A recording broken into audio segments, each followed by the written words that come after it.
এই যে দেখেন আমাদের বাড়িতে আরও নতুন দুজন গেস্ট এসে বসে আছে।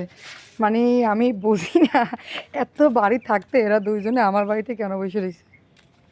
ওরা বুঝতে পারছে, হয়তো বা ওরা অন্য অন্য সবাই ওদেরকে সাজেস্ট করছে যে এই বাড়িতে আসো, এরা অন্তত পক্ষে মারবে না, রেস্ট নেওয়ার জন্য হোক আর পেটে ক্ষুধা লাগার জন্য হোক।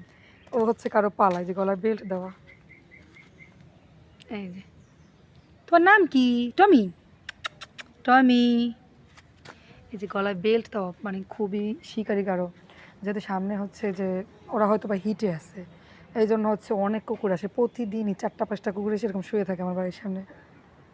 কিন্তু আমার রান্না বসানো, একটু পরে রান্না হইলে পারে দেবো। তখন কি থাকার আপনাদের সময় হবে, না চলে যাবেন? হুম, বলেন। রান্না বসানো এখনো হয় নাই। আপনারা এখন এমন এমন সময় চলে আসেন, হয় আমার খাবার শেষ হয়ে যায়, না হয় রান্না বসানো। কী যেন উত্তর দিতে আছে। ওয়েট করবেন তো?